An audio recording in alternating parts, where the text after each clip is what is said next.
वहीं इस पूरे मामले को लेकर हिंदी खबर में डर्मेटोलॉजिस्ट और hair transplant surgeon doctor Megha Sharma से खास बातचीत की। उन्होंने क्या जानकारी दी, आप वो भी सुनिए। हेयर ट्रांसप्लांट आजकल यूथ सबसे ज्यादा करवाना चाहता है। Even the middle age people वो भी बहुत ज्यादा आजकल हेयर ट्रांसप्लांट के टुवर्ड्स एक्टिव हो गए हैं, क्योंकि पहले के टाइम में हेयर ट्रांसप्लांट हुआ नहीं करता था, और अगर होता भी था तो सेलिब्रिटीज ही करवा पाते थे।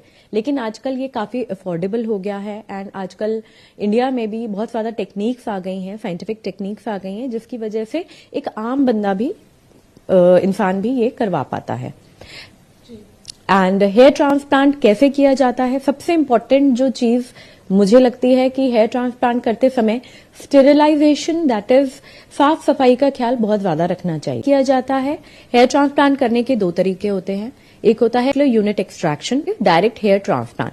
बेसिकली दोनों ही प्रोसीजर्स ऑलमोस्ट सेम है। इट इज जस्ट DHT में हम एक इंस्ट्रूमेंट की स्कैल्प में बालों को प्लेस कर देता है। तो FUE is also the same method. दोनों में ही हम आपके donor area, that is the back of your hair और beard area, and sometimes when we require from the chest, हम बाल निकालते हैं, मतलब ग्राफ्ट निकालते हैं, जो हुए वाले सर पर लगा देते हैं। तो इस तरीके से हेयर ट्रांसप्लांट परफॉर्म होता है। ये बहुत लंबी सर्जरी है, ऐसा नहीं है कि ये 1-2 घंटे में फिनिश हो जाता है। पर्सन टू पर्सन वेरी करता है कि कितने ग्राफ्ट की रिक्वायरमेंट है। और आज हेयर ट्रांस, ये सबसे पहले तो ये बताइए। हेलो, यस, मैंने अभी ये केस सुना है, एंड ये केस काफ़ी हाईलाइट भी हुआ है, एंड जहाँ तक मुझे नॉलेज है और जहाँ तक मुझे पता चला है, ये किसी डेंटिस्ट ने परफॉर्म किया था। एंड इसके जो रिएक्शंस के कारण हैं वो ये भी हो सकते हैं कि एनेस्थीसिया की डोज बहुत ज़्यादा दे दी गई थी, और साथ ही में बिफोर सर्जरी जो भी इन्वेस्टिगेशंस करवाने होते हैं वो भी नहीं करवाए गए थे। एंड बिफोर सर्जरी हम एक टेस्ट करते हैं एनेस्थीसिया का, that is xylocaine test. And ऐसा भी सुनने में आ रहा है कि उसी एनेस्थीसिया से रिएक्शन होकर जो पेशेंट है उनको स्वेलिंग आई, एंड उसकी वजह से उनको हाथ धोने पड़े अपनी जान से।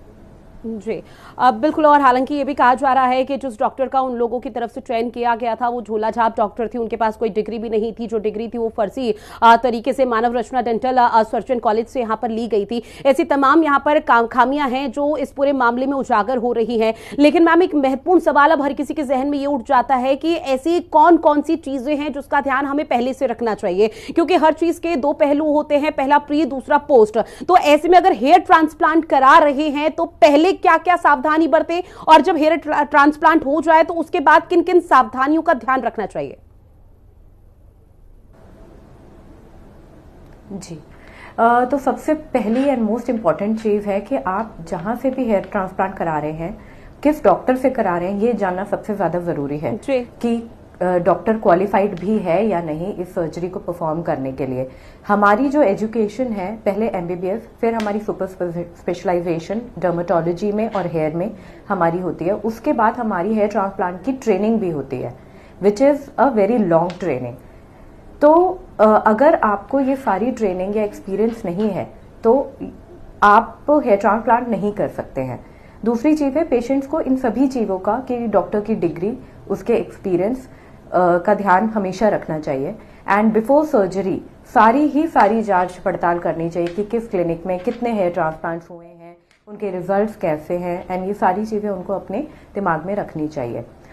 हेयर ट्रांसप्लांट सिर्फ 2 ही लोग परफॉर्म कर सकते हैं, एक dermatologist and that is MD dermatologist, not so called cosmetologist, क्योंकि कॉस्मेटोलॉजी कोई ब्रांच नहीं है, तो कोई डिग्री नहीं है। तो basically MD dermatologist and plastic surgeons ही इस सर्जरी को परफॉर्म कर सकते हैं। दूसरी चीज, सर्जरी होने से पहले आपको अपनी डाइट अच्छी रखनी है। कुछ एक मेडिकेशंस जो डॉक्टर द्वारा दी जाती हैं प्रॉपरली लेनी है।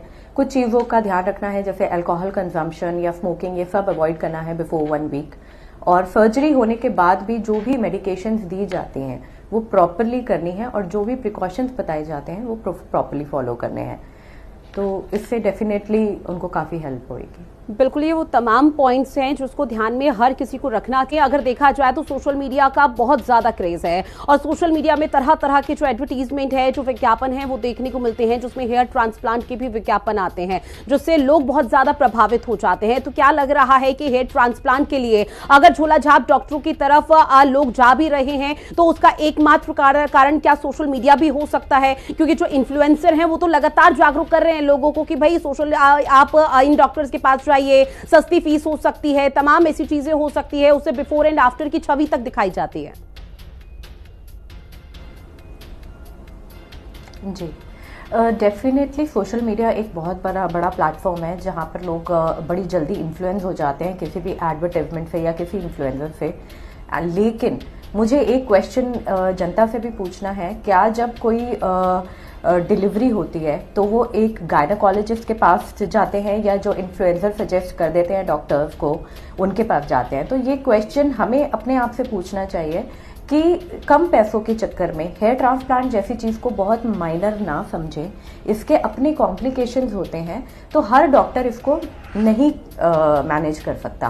तो ये सारी चीज़ों का ध्यान हर इंसान को खुद से रखना चाहिए, ना कि सोशल मीडिया पे जितने भी विज्ञापन या एडवर्टाइजमेंट्स आते हैं उनके पीछे फॉलो करना चाहिए। क्योंकि लोगों को आजकल लगने लगा है हेयर ट्रांसप्लांट एक बहुत बेसिक, बहुत माइनर सा प्रोसीजर है। डेफिनेटली ये एक माइनर प्रोसीजर है, डे केयर प्रोसीजर है। इसमें हम जनरल एनेस्थीसिया नहीं देते, सुन करते हैं बस उस एरिया को। बट कितना सुन करना है, कितने अमाउंट का एनेस्थीसिया इसमें हमें देना है, ये सारी चीज़ें एक नॉर्मल इंसान को या एक यू कैन से क्वैक को नहीं पता होती है। तो ये लोगों की भी कमी है कि कम पैसों के चक्कर में या फिर अच्छा दिखने के चक्कर में कि भाई हमें अच्छा दिखना है और हम किसी चीज़ को भी फॉलो कर लें। तो ध्यान दीजिए इन चीज़ों पर।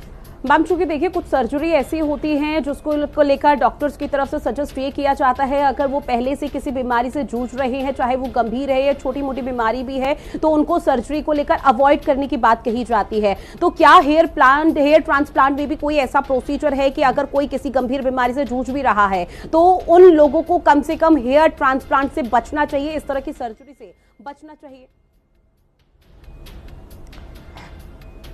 जी, बहुत सारे ऐसी चीज़ें हैं। जैसे पहले के टाइम पे, मतलब जब हेयर ट्रांसप्लांट इतना साइंटिफिकली देश में नहीं आया था, तब डायबिटिक पेशेंट्स और हाइपरटेंसिव पेशेंट्स जो होते हैं जिनका बीपी काफ़ी ज़्यादा होता है उनको नहीं करते थे। लेकिन अभी हमारे पास सारे तकनीकें हैं उनको इन दोनों ही चीज़ों को मैनेज करने की, क्योंकि दवाइयों से और इंजेक्शंस के थ्रू हम इनको मैनेज करके हेयर ट्रांसप्लांट कर सकते हैं।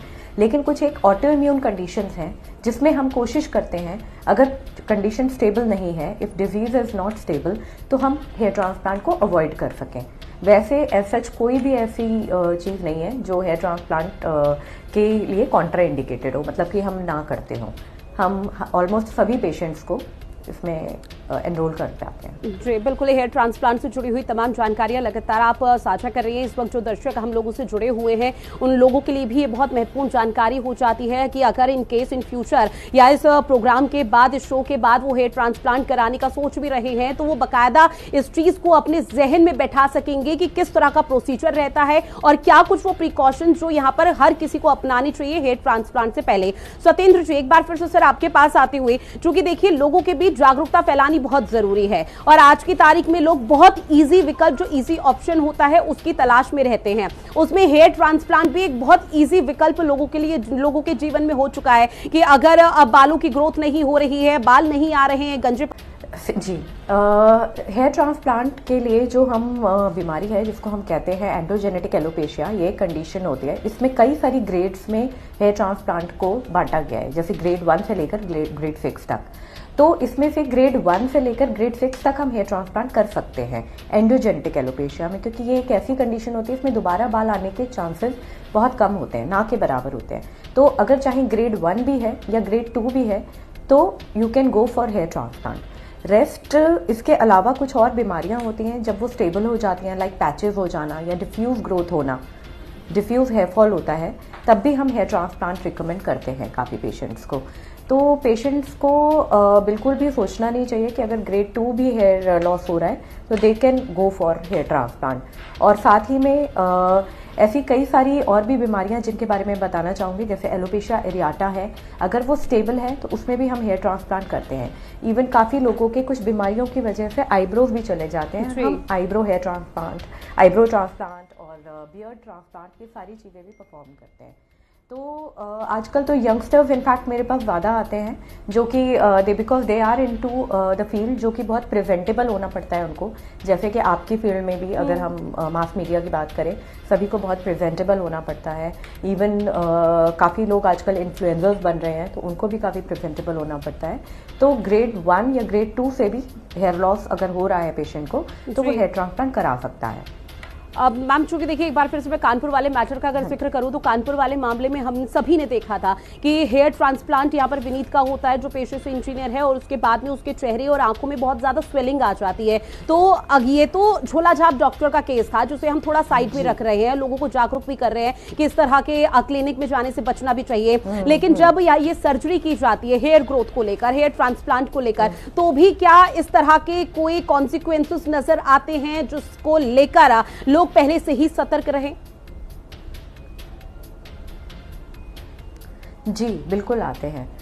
हेयर ट्रांसप्लांट के बाद स्वेलिंग आना चेहरे के ऊपर या आंखों के ऊपर नॉर्मल होता है कई पेशेंट्स में, लेकिन इसको बहुत ज़्यादा बढ़ने नहीं देना चाहिए। कुछ एक मेडिकेशंस भी हम प्रिस्क्राइब करते हैं जस्ट हेयर ट्रांसप्लांट के बाद, जिसकी वजह से ये स्वेलिंग अपने आप कम हो जाती है। कुछ एक प्रिकॉशंस होते हैं करते हैं, तो स्वेलिंग थोड़ी बढ़ सकती है, बट डेफिनेटली जान का जोखिम नहीं होता एज सच कोई।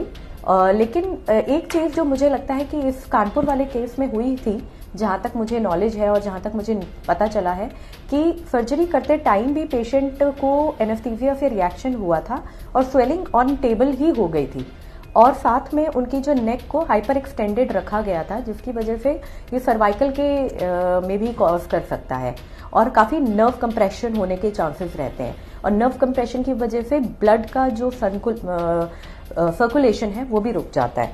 तो ये सारे पॉइंट्स मुझे लगता है उनके मतलब एक्सपायरी के कारण बने। तो डेफिनेटली उनको अगर लग रहा था ऑन टेबल कि भाई स्वेलिंग इज देयर, क्योंकि रिएक्शन की वजह से, क्योंकि उन्होंने उससे पहले कोई टेस्ट नहीं किया था रिएक्शन का एनेस्थीसिया के, तो उन्हें कर लेना चाहिए था, और या फिर ऑन टेबल ही ये सर्जरी को वहीं पे स्टॉप कर देना चाहिए था, जो कि इन्होंने नहीं किया, जिसके बाद ये बहुत ही सिवियर फॉर्म में रिएक्शन हुई।